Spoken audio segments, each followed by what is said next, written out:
आगे की जो हमारी पीढ़ी है वो यहाँ नहीं रहेगी। वहाँ पर बहुत लोग जिंदा जला दिए गए और इधर उधर भी मारे गए, काफ़ी लोग मारे गए, संख्या तो मुझे याद नहीं है, लेकिन मैंने जलता हुआ देखा, जल रहे थे लोग बाग। दंगा तो कोई मंजर शफी नाम का एक मुस्लिम नेता था, मुस्लिम लीग का नेता। घटना 8 बजे की घटना और शाम को 4 बजे तक पुलिस नहीं आई और वो अपना दमनकारी काम करते रहे, कत्लेआम करते रहे और डीएम साहब कोतवाली में बैठे रहे। उसे सारे हिंदुओं ने सपोर्ट करा था 77 में और 78 में ये कांड हो गया। डीएम साहब से फरत अली वो बहुत लापरवाह किस्म के थे और उन्होंने कोई प्रशासन का मेंटेनेंस नहीं किया। ये ट्रैक्टर से फाटक तोड़ करके अंदर जितने लोग थे उनको टायर के ऊपर रख करके जला दिया।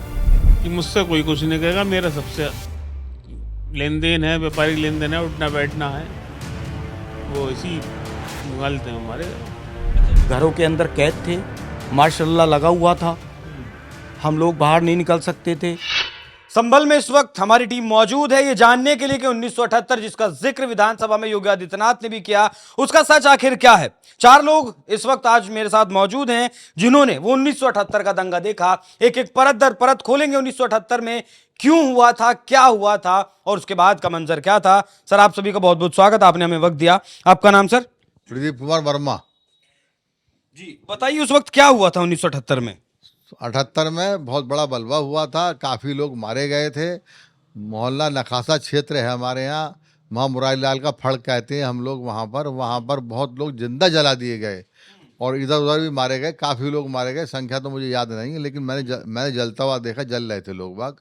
वहाँ से बड़ी दहशत पैदा हुई, शहर में आगे लग गई दुकानों के ऊपर, दुकानों की क्षति बहुत बड़ी हुई। वहाँ पर व्यापारी लोगों का बहुत नुकसान हुआ और जान की हानि हुई, माल की हानि हुई।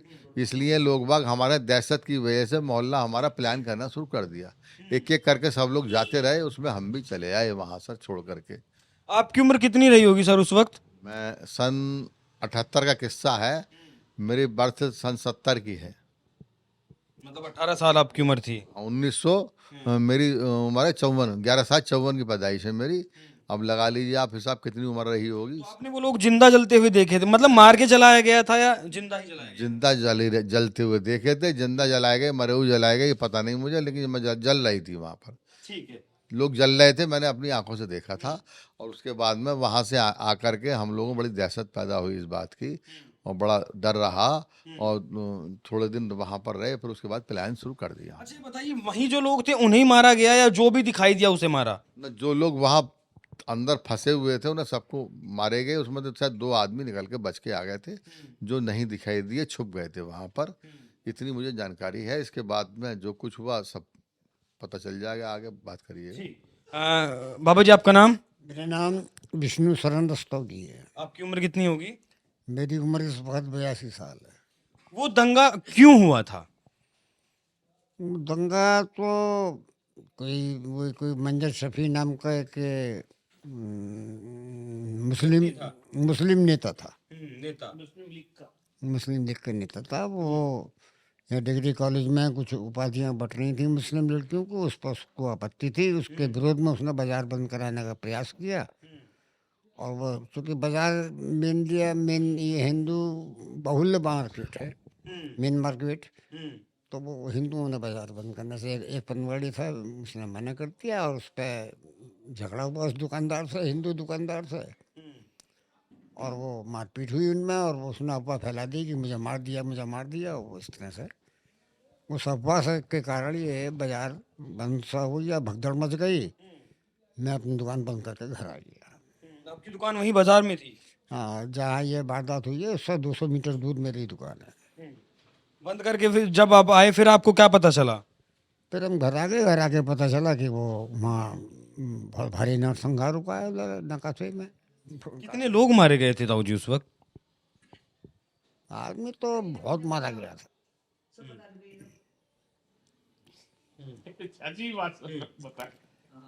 उस वक्त तो 24 ही मारे गए थे, लेकिन उसके बाद 3 महीने कर्फ्यू दिया है, तो जब तक कर्फ्यू दिया लोग मारे गए।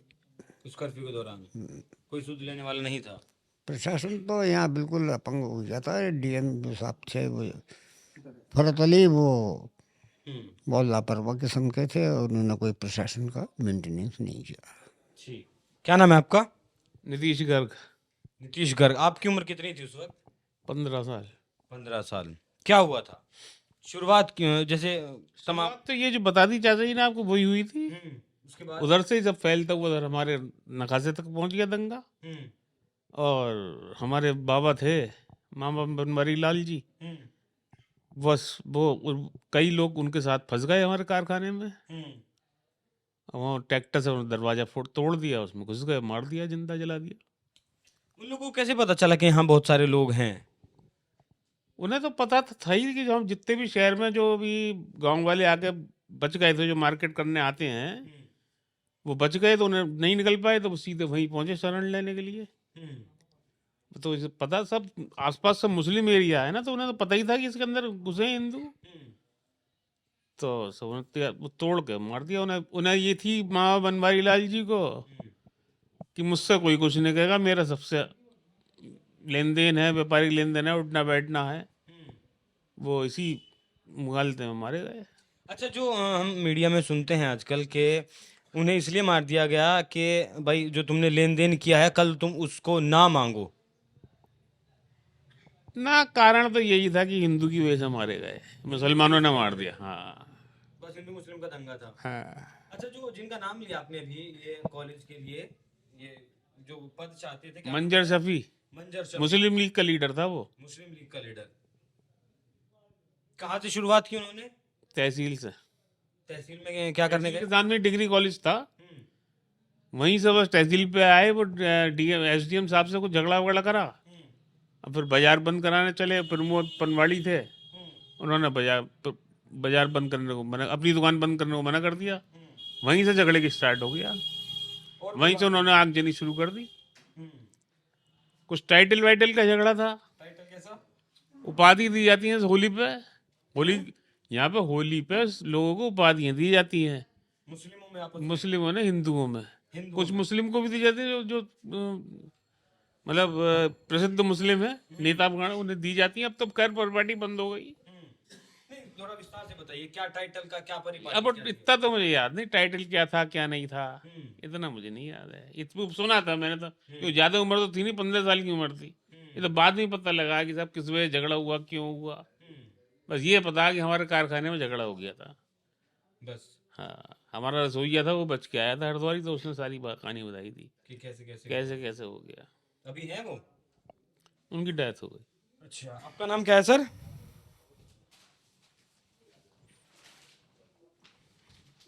आपका नाम क्या है सर? मेरा नाम संजय गुप्ता पोली है। संजय गुप्ता पोली जी। जी जी। आप बता पाएंगे ये टाइटल की लड़ाई क्या थी? ऐसा था, मंजर सफ़ी रिक्शा यूनियन का भी अध्यक्ष था। वो डिग्री कॉलेज में ज़बरदस्त इंटरफेयर करना चाहता था। तो जो टाइटल बांटे गए थे उसमें उसे ऑब्जेक्शन उसने ज़बरदस्ती बनाया कि लड़कियों को टाइटल क्यों दिए गए। लड़कियों को? हाँ, उसके बाद बेसिकली उसका मोटिव ये था कि वो डॉक्टर वर्ग जो थे उस समय एमएलए थे, तो उसकी वर्चस्व की लड़ाई थी, राजनीतिक प्रतिद्वंद्विता की लड़ाई थी, और वो उसने उसको आधार बना करके और वहाँ तक आ गया, बाजार बंद कराने लगा। बाजार बंद कराने में उसने, जो प्रमोद चाय वाले थे, पकौड़ी की दुकान थी उनकी, पकौड़ी की कढ़ाई पलट दी।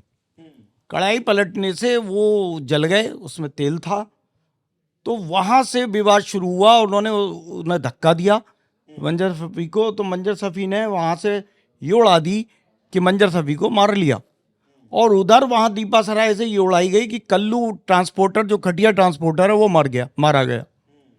ये अफवाह उड़ा करके इन्होंने उसका लाभ उठा करके और पूरे शहर में तोड़फोड़ शुरू कर दी, और वहाँ पहुँच गए। वहाँ जो लोग बचे हुए थे, जो जैसे भगदड़ मची थी, लोग भाग रहे थे इधर उधर, वो इनके यहाँ शरण ले ली उन लोगों ने।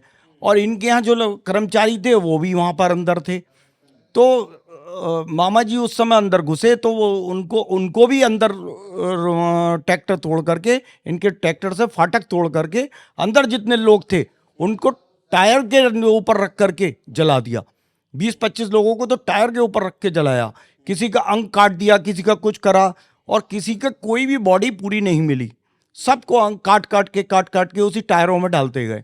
तो इतने लोगों को वहाँ मारा काटा, और उसके बाद जो रास्ते में भाग रहे थे लोग अपने गाँव को, उनको भी जो भी रास्ते में मिल गया उनको मारते चले गए। ऐसे ही ये जो कोतवाली से पहले एक तिराहा है, उसमें एक खैरू नाम का हलवाई हुआ करता था, उसने अंदर खींच करके एक रासबंधु जी के पिताजी थे, उनको रामशरण, उनका भी शायद नाम रामशरण ही था, भगवत शरण जी को भी मार दिया। वो उनका भी बोटी बोटी काट करके बोरी में डाल करके चमनसराय में कहीं डाल दिया। तो इस तरीके से वहाँ वो इतनी वारदात हुई, पूरे शहर में आगजनी हो गई, तो लोगों में इतनी दहशत हो गई, वो दहशत आज तक निकली नहीं थी। अब थोड़ी थोड़ी उस दहशत वो कम हो रही है। संभल ऐतिहासिक जो है शहर रहा है, ऐतिहासिक शहर रहा है, राजा पृथ्वीराज चौहान की राजधानी रहा है। यहाँ हिंदुओं का पलायन या जनसंख्या इतनी कैसे अचानक घट गई? देखिए, जनसंख्या कम होने का सबसे बड़ा काम यह है कि वो 76, 78, 80, 82, 92 एक सीरीज सी हुई, और उस सीरीज में लोग यहाँ मारे ही जाते रहे। मैं वही जानना चाहता हूँ कि 47 से 2024 तक 15 दंगे हुए संभल में, मतलब रक्त रंजित इतिहास है। क्यों इतने दंगे, क्यों सर? भाई, दमनकारी नीति, शासन का हमारे ऊपर कोई भी 1 मिनट भी हमारे ऊपर कोई हाथ नहीं था। जैसे ही आप 78 की घटना देखेंगे तो फरत अली डीएम थे, उन्होंने शाम तक फोर्स नहीं बुलाई और थाने में बैठे रहे। जब शाम को जब लोग इकट्ठे हुए और उनके पास गए तो वो बाहर आए, तो किसी ने धक्का दिया उन्हें, किसी ने कुछ किया, तो जा करके उन्होंने रात को पुलिस बुलाई। और इस सुबह की घटना से 8 बजे की घटना और शाम को 4 बजे तक पुलिस नहीं आई, और वो अपना दमनकारी काम करते रहे, कत्लेआम करते रहे, और डीएम साहब कोतवाली में बैठे रहे। ये संभल के दुर्भाग्य है। वो ऐसा लेख लिख गया कि आदमी के मन में, मानस पटल पे ये आ गया कि यहाँ तो हमारा कोई रखवाला है ही नहीं, तो हम यहाँ कैसे रहेंगे। तो हमारे जो परिवार थे वो थोड़े थोड़े विस्थापित होते रहे। अब ठेर से भी, जहाँ आप बैठे हैं, यहाँ से भी बहुत सारे परिवार विस्थापित हो गए। हमारे मोहल्ले में कोर्ट में जितने लोग थे वो भी बहुत ज़्यादा विस्थापित हो गए। उधर वहाँ की खगूसराय की तो बात ही क्या है, वहाँ तो एक भी परिवार नहीं रहा। क्यों? इसलिए नहीं रहा कि यहाँ पर सुरक्षा क्या है। आज जब हमें ढांढस बंधाया है, किसी ने हमारे दर्द को सुना है, तो हम सुना भी रहे हैं, अन्यथा तो इतनी बड़ी बात आपके चैनल पे हम कह भी नहीं पाते। 184 ही लोग मारे गए थे उस दंगे में या ज्यादा? देखिए, ये सरकारी आंकड़ा है। ये सरकारी आंकड़ा अवश्य है, लेकिन जैसे अभी हम लोग जानते हैं तो हमारा जो नज़रिया कहता है वो इससे भी ज़्यादा होगी। जैसे एक बॉडी रामशरण जी की, उनकी दुकान के सामने कुआं था, उसमें अंग अंग काट करके बोरी में डाल दिया, और पता चला थोड़े दिन बाद उनकी धोती ऊपर आई निकल करके, तो उनकी लाश मिली 4-5 दिन बाद। छोटेलाल परचूनी, हाँ, इनकी आगे दुकान पे, हाँ, उनका रामशरण था। आप ये समझे 3 महीने कर्फ्यू रहा, सब इन्होंने साफ कर दिए, बॉडियां हटा दी, तो हमें पता भी क्या चलता कि भाई कितने लोग मारे गए। यह दुर्भाग्य था संभल का। इतना बड़ा कांड होने के बाद भी हमारी कोई रखरखाव नहीं था, हम कोई हमें देखने नहीं आया, कोई पूछने नहीं आया। महीनों में आप लोगों ने जीवन कैसे जिया? जीवन कष्टपूर्ण था, घरों के अंदर कैद थे, मार्शल लगा हुआ था, हम लोग बाहर नहीं निकल सकते थे, घरों में कैद रहे। पीएसी आ गई थी, पीएसी जब आई तो हमें विश्वास जना, थोड़ा सा हम लोगों का धीरे धीरे दैनिक जीवन चालू हुआ। नहीं तो दैनिक जीवन भी बंद थे, हम लोग घरों में भी नहीं बैठ रहे थे, घरों में छुपा हुए थे।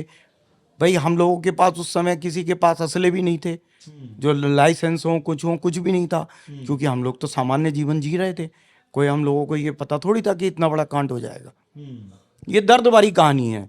इस दर्द भरी कहानी में सबसे ज़्यादा ये देखिए आप कि संभल जो 45% मुस्लिम था और आज 85% हो गया, और हिंदू 15% रह गया। ये दर्द ही है। इस दर्द को समझना हर किसी के बस की नहीं है। जो माननीय अखिलेश यादव जी भी कह देते हैं, अन्य पार्टियों के लोग भी कह देते हैं, वो हमारे दर्द को समझें। भविष्य कैसे देखते हैं आप संभल का? देखिए, भविष्य किसके हाथ में सुरक्षित है ये तो हम नहीं कह सकते। क्यों? क्योंकि आज जैसा दुख किसी ने समझा है, मुझे नहीं लगता कि आगे कोई और समझेगा, या पीछे किसी ने समझा है कि इसकी उम्मीद करना बड़ा मुश्किल है। इसीलिए आज भी हर आदमी आपके चैनल पे या किसी और चैनल पर भी खुल के बोलने में असमर्थ है। तो तैयारी क्या है आप लोगों की अपने भविष्य के लिए, खुद के लिए, प्रशासन से अलग? तैयारी यही है कि अपने बच्चों को सब बाहर ही सेटल करना, यहाँ तो रुकना नहीं। जब तक हम हैं तो रह रहे हैं, आगे की जो हमारी पीढ़ी है वो यहाँ नहीं रहेगी। वो तो बाहर ही कहीं सर्विस करे या कुछ भी करे, उन लोगों को यहाँ पर नहीं छोड़ेंगे हम, रखेंगे ही नहीं। तो इस तरीके से तो संभल में हिंदू खत्म हो जाएगा। हो ही गया, 10-15% गया, 10-12% बचा है, जो कि बस उसमें से भी कमी हो जाएगा। प्रशासन से क्या मांग, कोई गुहार, कोई आश्वासन? बस प्रशासन क्या गुहार है, प्रशासन तो इस वक्त तो बहुत अच्छा फेवर में है, और हमारे मुख्यमंत्री बहुत अच्छे फेवर में है। आजकल तो सब ठीक है, लेकिन आगे की क्या पता। और पिछली सरकारों ने तो हमेशा हिंदू को दबाई है यहाँ पर। वो तो ये योगी जी की वजह है जो यहाँ पे है। अच्छा, ये कुछ तुर्क और पठान का भी विवाद है यहाँ आपस में, पारिवारिक लड़ाई? ये तो शुरू से चलता चला आ रहा है। जो मंजर शफी और डॉक्टर शफी कुर्बान बर्क का था, वो भी यही था। इकबाल साहब का और डॉक्टर बर्क साहब का भी बहुत दिनों तक चला आ रहा है। पुश्तैनी इनकी चलती चली आ रही है, नवाब महमूद साहब के समय से चलती चली आ रही है। तो ये तो यहाँ विवाद इनका आपस में तो हमेशा चलता ही रहता है। और आज भी ये भी जो विवाद है वो भी यही प्रतीत होता है, क्योंकि वहाँ कोई और अन्य तो था नहीं धर्म का आदमी, कोई भी यही लोग थे आपस में। वहाँ कैसे क्या हुआ यही समझ सकते हैं अच्छे से। इनके विवाद में मतलब नुकसान आप लोगों का हुआ? नुकसान तो हमेशा से हम ही लोगों का होता रहा है, हमारी ज़्यादातर लुटती रही है। आप इमेजिन करेंगे 78 की समय में 25 लाख रुपए 30 लाख रुपए का नुकसान होना कोई साधारण बात थी? आज का उसका 3 करोड़ से 4 करोड़ से भी ज़्यादा की राशि बैठेगी। पूरा का पूरा खंड सारी वो लूट करके ले गए, गेहूं रखा था वो लूट करे रह गए। ये सामाजिक कार्य करते थे, सामाजिक कार्य के पीतल के बर्तन रखे हुए थे वो भी सब उठा करके ले गए। अन्य धन था, धन सब ले गए, ट्रैक्टर, ट्रक, गाड़ी, वो सब जब जला दिया हमारा। और जितने भी हमारे कम से कम हमारे थे 8-10 ढोर थे, जो मतलब ढोर को मतलब ये पशु गाय भैंस ये सब ले गए, निकाल के सब खोल कर ले कुछ ले। सर आप ये सोचें, इमेजिन करें इस परिवार की स्थिति को। आप ये सोचें कि जिनका सारा धन वहाँ लगा हुआ था, कि प्लेस जो गुड्स से सामान जो बैंक से लोन होता है वो तक लेके कर गए, तो इन्होंने बाद में बैंक का पैसा कैसे जमा किया होगा? आर्थिक स्थिति कितनी खराब रह गई होगी, कितने संकट आए होंगे। और उसके बाद दबाव कि मुकदमे वापस लो, ये सब काम दबाव पूरा रहा। आज तक दबाव है, आज तक ये लोग दबाव में रहे हैं। 7-8 बार सांसद रहे हैं बर्क साहब, कुछ विकास की दिशा में भी काम हुआ यहाँ? वो विकास की उस राजनीति पर नहीं चलते, वो तो धार्मिक राजनीति पर चलते हैं। उस साल तो बर्ग जो जीते हैं वो हिंदुओं के वोटों से जीते हैं। 77 में जनता पार्टी बनी थी, उसमें हमारी पार्टी जनसंघ मर्ज हो गई थी, उससे टिकट डॉक्टर बर्ग को मिला था, उसे सारे हिंदुओं ने सपोर्ट करा था 77 में, और 78 में एक कांड हो गया। वोट हिंदू वोटों से जीते थे वो। कल्याण सिंह जैसे नेता भी मंत्रिमंडल में थे उस वक्त? नहीं, यहाँ के विधायक बने थे डॉक्टर बर्ग, हम लोगों के वोटों से ही बने थे। आप लोगों ने वोट दिया। उस वक्त कितनी आबादी थी मुस्लिमों की यहाँ? उस वक्त कितनी होगी साहब चाचा जी? 55%, 60%। हाँ, 60-40 का तो था। आप लोगों ने सा- खुलकर वोट किया था मतलब? खूब खुलकर वोट किया हमने। पूरी अब जब हमारी पार्टी जनसंघ ही उसमें मर्ज हो गई थी, और वो जनसंघ का टिकट उसे दिया था उससे। ठीक है, पढ़ते हैं, इतिहास है। आप लोगों का बहुत बहुत धन्यवाद। एक बार फिर से जो है, मैं नहीं चाहता था कि ये सच्चाई फिर से बाहर आए और आप लोग जो है दुखी हो इसको लेकर। तो मैं ज़्यादा कुछ नहीं कहूँगा। संभल के उन्हीं लोगों ने, उन परिवार वालों ने बताया क्या कुछ 78 में हुआ था। बाकी आपका सोचना है, आप इस पूरी जानकारी पर क्या कुछ सोचते हैं। धन्यवाद।